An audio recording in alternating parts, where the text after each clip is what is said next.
Hello everyone. So today students, we are going to take another topic of mathematics. Students, you tell me, everyone you just tell me viewers that we have seen many closed figures. Like here I have drawn the circle, triangle, square and this rectangle. Okay, so these are called closed figure. Close figure का मतलब होता है जो कि हमारी curve से बनी है या स्ट्रेट लाइन सीधी लाइन से मिलकर बनी होती है, तो उनको हम क्लोज्ड फिगर बोलते हैं. इट मीन्स जहां से हम शुरू करते हैं वहीं पर हम आकर एंड करते हैं. So starting and the ending points are same. Okay, starting and the ending points are same. So these are called your closed figures. So जब हमने ये देखा कि ये सारी क्लोज फिगर्स हैं, तो कई बार ये होता है कि हम कई बार अपने हाथ को ऐसे घुमाते हुए जाते हैं और हम देखते हैं कि ये ट्राइंगल है. तो हमने देखा कि जब हमने अपना फिंगर को हम इस तरह से लेकर गए, तो ये जो पूरा डिस्टेंस होता है, जो हमने इसके सारी तरफ जो है, सारी साइड्स की तरफ जो है हमने फिंगर से उस डिस्टेंस को लिया, तो वो डिस्टेंस होता क्या है, तो उस डिस्टेंस को हम बोलते हैं पेरीमीटर. तो हम बोल सकते हैं कि पेरीमीटर जो होता है किसी भी एक फिगर के लिए उसका डिस्टेंस होता है. तो it means perimeter is the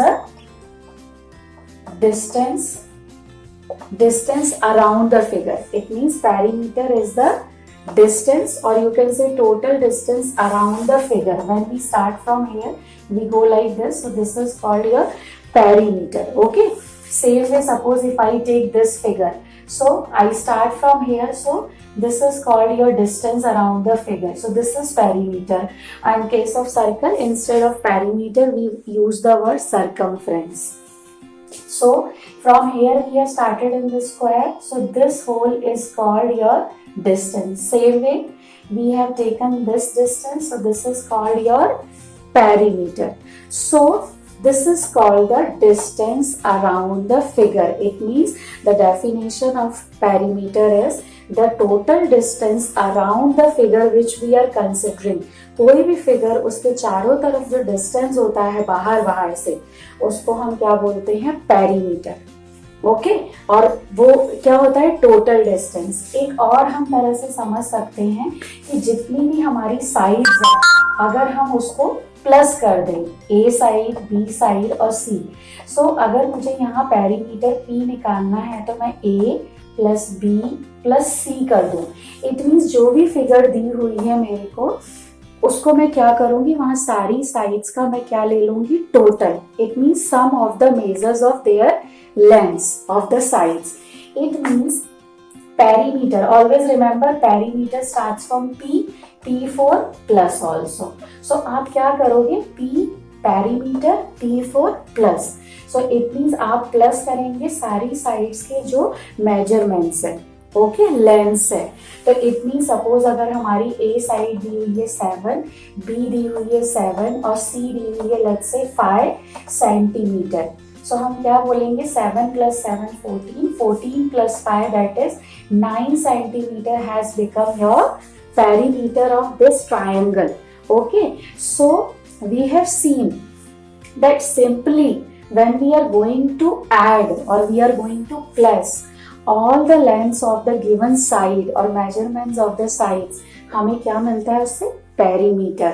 So always remember P for perimeter, और P के केस में हम क्या करते हैं, प्लस, और एडिशन का साइन आता है. तो इट मीन्स कोई भी फिगर है उसमें हम क्या कर देते हैं, सारी साइड्स की जो मेजरमेंट्स है उनको प्लस कर देते हैं. लेट्स से यहाँ 10 है, यहाँ लेट्स से हमारा 4 है. अब सपोज अगर ये रेक्टेंगल आपने आइडेंटिफाई कर लिया, तो ये 10 है, ये 10 है और ये 4 है, because opposite sides are equal. So in this case perimeter is 10 plus 4 plus this 10 plus this 4. So what it has become, 10 plus 4 14, 14 plus 10 24, 20 plus 4 28 centimeter. Let's say everything was in centimeter. Okay, so this way the perimeter of this rectangle is 28 centimeter. So this way we find out the perimeter. Let's say in our daily life, suppose where do we use this concept of perimeter, कहाँ use करते हैं हम इस perimeter के concept को, वो भी हमें पता होना चाहिए। क्योंकि मैथमेटिक्स को जब तक आप डेली लाइफ में अप्लाई नहीं करेंगे, आपको मैथमेटिक्स बहुत ज़्यादा बोरिंग लगेगी और इंटरेस्टिंग नहीं लगेगी। सो सपोज आपको एक पिक्चर फ्रेम दिया गया है और आपको ये पता लगाना है कि इस पिक्चर फ्रेम में, सपोज ये आपकी पिक्चर है और ये पिक्चर फ्रेम है, तो अगर आपको ये पता लगाना है कि what is the length of wooden frame around the figure, around the photo की चारों तरफ अगर मुझे एक वुडन फ्रेम लगाना है और मुझे अगर उसका साइज पता चल जाए, तो मैं ये पता लगा सकती हूँ कि मुझे कितनी लेंथ चाहिए उस वुडन स्ट्रिप की। अगर मुझे suppose length of wooden frame पता लगानी है, तो मैं क्या करूँगी, उस वुडन फ्रेम को पता लगाने के लिए मैं क्या पता लगाऊंगी, length of wooden strip.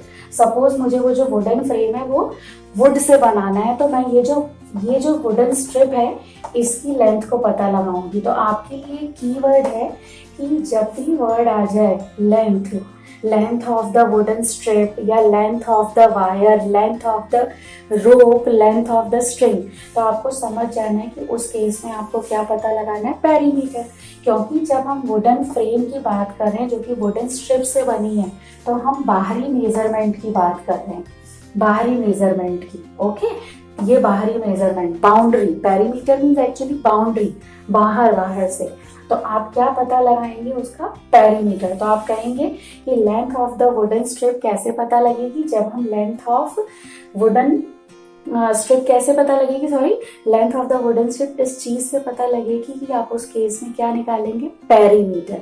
Okay, तो ये चीज हमें क्लियर हो गई। तो सपोज अगर हमें निकालना है, सबसे पहले आपको ये क्लियर होना चाहिए, length of wooden let's say strip आपको पता लगानी है। तो आपको ये समझ में आ गया इस कीवर्ड से कि आपको अल्टीमेटली निकालना क्या है, पेरीमीटर। सपोज आपको इस फिगर में आपको ये जो विड्थ है, या आप कह सकते हैं कि यहाँ पर चौड़ाई है, लेट्स से ये आपको दी गई है 20 सेंटीमीटर। ओके, तो ये भी आपका 20 सेंटीमीटर हो गया, क्योंकि हम मानकर चलते हैं कि ये रेक्टेंगल या स्क्वायर है।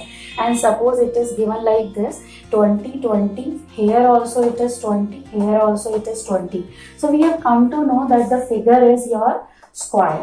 हमने आइडेंटिफाई कर लिया फिगर को स्क्वायर की तरह। तो अभी हम जो है क्या कर रहे हैं, विदाउट फॉर्मूला आंसर निकाल रहे हैं। विदाउट फॉर्मूला हम क्या करेंगे, length of the wooden strip पता लगाएंगे।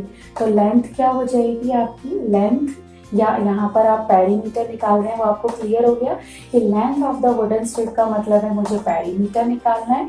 तो वो पेरीमीटर या लेंथ ऑफ द स्ट्रिप क्या होगी, जब सारी साइडों को आप उनके मेजरमेंट्स को, उनकी लेंथ को प्लस कर देंगे। सो 20 + 20 + 20 एंड +20। सो ये सब सपोज आपको दिया गया है सेंटीमीटर में। सो आप क्या करेंगे, 20 20 40, 40 + 20 60, 60 + 20 80।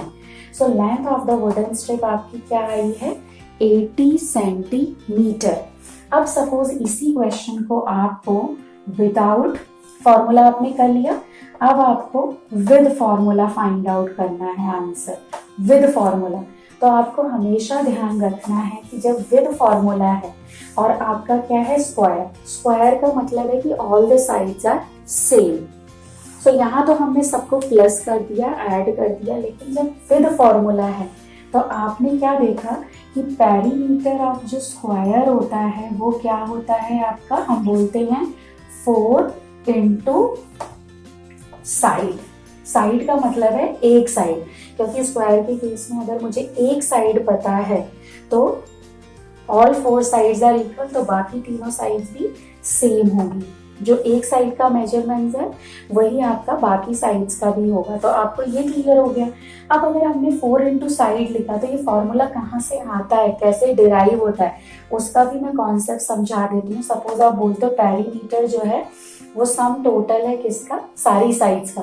तो एक साइड आ गई आपकी ये, दोबारा साइड आ गई आपकी सपोज ये वाली, फिर हमने इसको लिखा और फिर हमने इस साइड को लिखा। तो हमने साइड कितनी बार लिखा? 1 1 1 1। सो 1 + 2 + 3 + 4। So 1 + 1 + 1 + 1. So 1 1 2, 2 + 1 3, 3 + 1 4.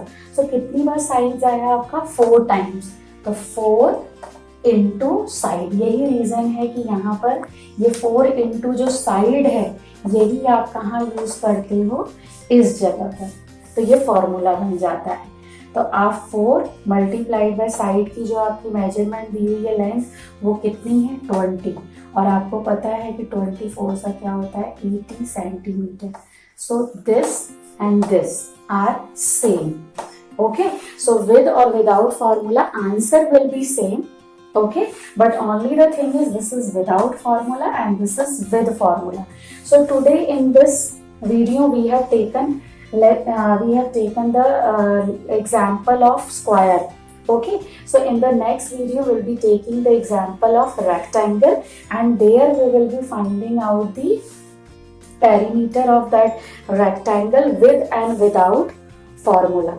So thank you everyone. If you have liked my video, so like it, share it, subscribe it, and if you have any doubt, if you have any query, you can write down in the comment box, and what you have liked most, that also you can write down there. Thank you everyone. Bye for the day.